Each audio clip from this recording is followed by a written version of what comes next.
How utterly pathetic. Donald Trump remains in hiding at the White House. He has shut it down to all of the press as Iran just made an announcement through one of the top advisors to Meiselas, that's their parliament leader and lead negotiator, that Iran has no intention to ever do a deal with Donald Trump during the remainder of Trump's term. Iran prefers just to wait until Trump's term is done.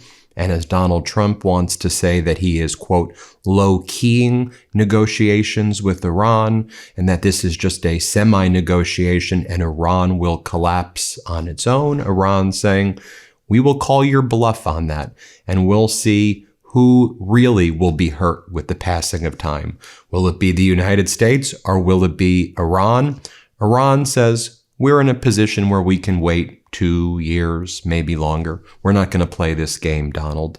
This, as we're learning that at least $13 billion of damage has recently been done by Iran to American bases and military equipment. The Wall Street Journal reporting this morning, Iran's attacks have caused about $13 billion in damage to the U.S., with 2,000 missiles and drone strikes against U.S. bases since Operation Epic Fury began.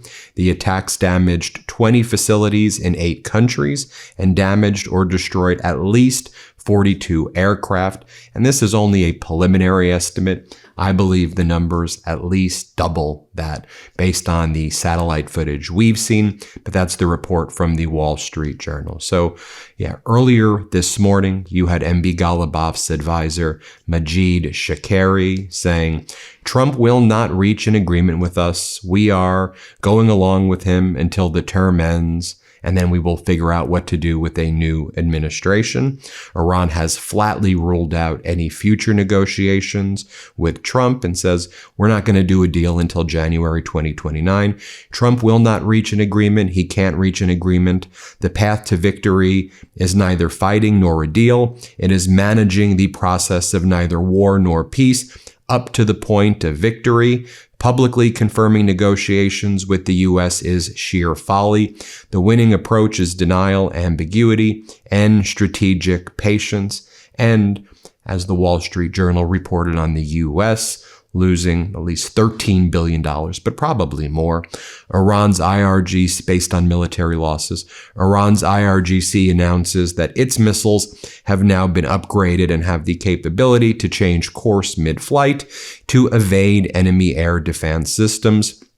The IRGC spokesperson told their state media in Iran, Fars. The IRGC adds Iranian missiles can also be reassigned to a secondary target mid-flight, even after a specific target has been designated. The upgrade includes Iran's Khaibar Sheikhan ballistic missile, Fatah 1 and Fatah 2 hypersonic missiles, and the Imad ballistic missile. And we knew that before this was confirmed on Fars because we saw the ability of the missiles to evade the interceptors that were remaining.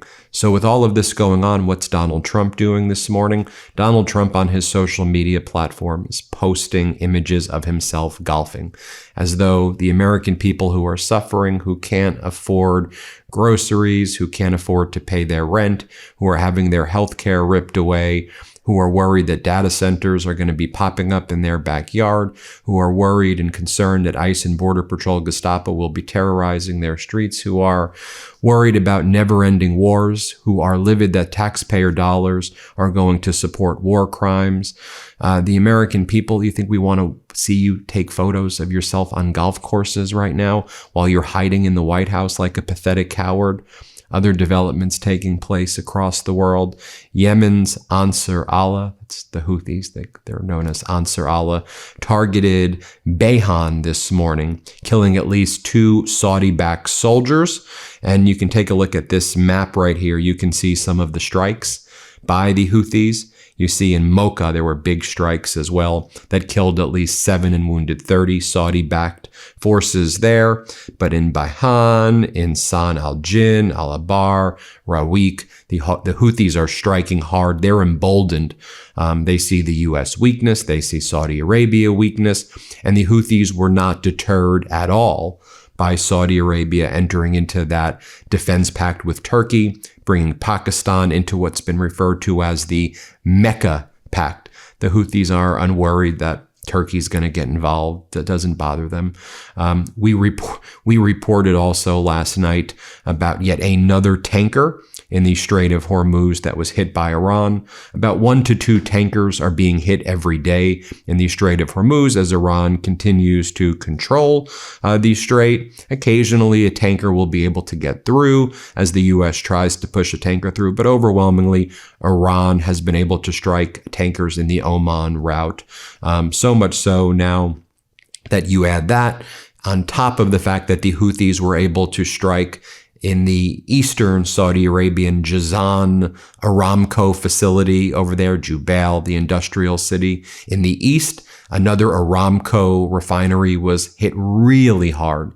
Yesterday, Saudi Aramco has now postponed the restart of its 400,000 barrels per day at the Jazan refinery. They're moving it now to August 30th following additional Houthi attacks.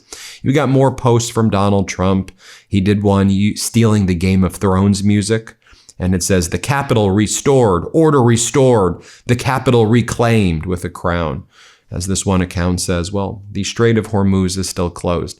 I mean, you saw over the weekend, the Trump regime was posting Spider-Man memes to try to co-opt the popular movie and use it as a way to like threaten migrants that we're going to grab you like Spider-Man with our web. I mean, it's sick stuff. Pokemon had to give a cease and desist letter to the Trump regime because Trump regime continues to use Pokemon imagery to support war crimes. Taylor Swift had to make a copyright claim against Donald Trump because he stole her music this weekend. It's just sick stuff, man. It's really just sick, weird stuff. And I know the American people here, we're sick and tired of this crap. It's why Trump's approval is just at an all-time low. I mean, it's in modern, this isn't hyperbolic when I say this. In terms of modern presidential history, since going back like 70, 80 years, Trump has the worst approval at this point in his presidency than anybody over the last 70 years. And Iran knows that. That's like, why would we even deal with you? You're a scumbag. We can't deal with you. You're a liar. You don't negotiate at all. You just, Trump's new approach is like, all right, I'm going to play it cool now. I don't really even care what's going on, man. We're just semi-negotiating. We're low-keying it. Trump will throw out a fire hose of all of these different manipulation tactics. And it all just tries to mask that really when it comes down to it, he's a loser. Iran noting through their foreign ministry spokesperson that they received an invitation to meet again in Pakistan, not from the U.S. side, but just for Foreign Minister Araghchi and their parliament leader MB Ghalibaf to meet with the Pakistan leaders after Pakistan entered into this alliance with not just Saudi Arabia, which has existed for a while. Remember, Pakistan has nuclear weapons. Pakistan, Saudi Arabia, and then bringing Turkey into that alliance as well. And Iran's foreign ministry spokesperson has a very interesting take on that Mecca agreement between Turkey, Saudi Arabia, and Pakistan. He goes, there's no reason for us to be concerned in Iran that this pact between the two neighboring countries of Turkey and Pakistan, as well as Saudi Arabia, 3 countries with which we share deep religious, historical, and civilization bonds, is directed against Iran. The history of friendship between the nations of Turkey and Pakistan as 2 neighboring Muslim countries is long-standing. This development is an important sign of a shift in regional perceptions, meaning a move away from the United States security umbrella. I would say more than a move away, a break from the U.S. security umbrella to the Arab nations, the Muslim nations joining with each other because the U.S. umbrella is broken. Iran actually sees that as potentially a positive development. If you push the U.S. out, you have the Arab nation alliances, and then you bring China in as well to serve as a buffer against the United States. The generational damage that Trump's going to be doing when it comes to things like the value of the dollar, long-term interests in the region. Donald Trump's really kind of broken the United States security umbrella throughout the world. Notably, you have Israel's agriculture minister saying, Pakistan, Saudi Arabia, Turkey, This alliance, this is a very problematic Sunni alliance for the state of Israel. Egypt will apparently be joining this alliance as well. We need to be very, very careful. Pakistan has nuclear weapons, and on this issue, we need to remain on guard. The only strengthens the need for an alliance with a global superpower on the scale of the United States. You see what's going on there, right? So then, what's state regime media Fox doing with all of this taking place? Well, they bring on Lindsey Graham's sister, who's now a United States senator, who's running for election there in South Carolina, Senator Darlene Graham. And she's asked about the inflation crushing the American people. And she's like, well, I stand with Donald Trump and anything that Donald Trump says. So I guess I support this war. Play this clip. I stand with President Trump. National security is most important. We have to protect our nation. I realize that the price of gas is a little high right now, but I think President Trump is going to get us through this, and the price of gas will eventually come down. So I'm just going to support him, and I believe in him when it comes to dealing with Iran.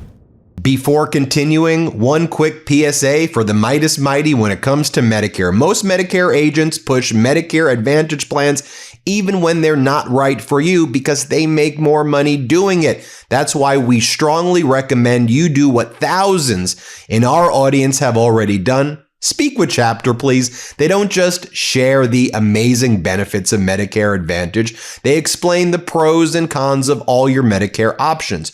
Original Medicare, Medicare Supplement, Medicare Advantage, and Part D. Chapter supports you in comparing every plan against your specific healthcare needs because they want to ensure you have the best coverage for you. One Chapter member, Jill, said her advisor presented options she didn't even see on the Medicare.gov website. And in many cases, Chapter saves people over $1,100 a year by getting them on the right plan. So if you're on Medicare or will be soon, dial 82 Medicare and get honest advice from Chapter. That's 82 Medicare. It's free and quick. They can review your options in under 20 minutes. If you're on the right plan already, they'll tell you. If you're not, they can help you save thousands the way they have with thousands of members of the Meidas Mighty. Then you had Sean Duffy, Transportation Secretary, with his son-in-law, who's apparently running for Congress. Although I swear, I thought the guy was like in high school. I thought the guy was like a freshman in high school sitting next to him. But anyway, Sean Duffy says he's got a road trip reality show coming. That they're doing a Trump reality show with the road trip, and Sean Duffy wants to show what he's been working on. He's from the Real World Road Rules Challenge. That's how he kind of, I don't want to say got famous, but he was on the Real World, then Real World Road Rules Challenge at MTV. Remember that show? So he did a reality show. That's how he spent. While the American people were suffering, he did a reality show. Everybody here, let's play this clip. Finally, Secretary, there was word you were going to do another reality show. Is that still happening? Or what should we be watching for? Not a reality show. So what we've done is the Great American Road Trip. We want to encourage people to get out and travel and see this beautiful country. If you love America, you should see America is the motto. So I did little mini trips with my family, 1-2 day trips to film different parts of the country that folks could go to. So yes, stay tuned in the next maybe week, 2 weeks. We're going to drop it. We got to do, just to be honest, we got to do a little extra editing. Got to make sure I come into compliance with all of the ethics rules that we have in government. And so it's taking a little longer than I would have liked, but yeah, expect that to come out very shortly. All right, well, thank you. And with all of this going on, no doubt that the American people are just absolutely livid right now at what's happening in our country. Everybody in Trump's cabinet has approval ratings that are deeply underwater. The most popular Trump cabinet official right now is Marco Rubio, who's net -8. Then you have J.D. Vance is net -17, and Hegseth is net -18. Here, watch as Harry Enten just goes through these numbers. It's wild. Here, play this clip. Do not like where it is going. How do they feel about the person in the president's cabinet perhaps most responsible for the war? With us now, CNN chief data analyst Harry Enten. I'm talking about the Secretary of Defense, Pete Hegseth.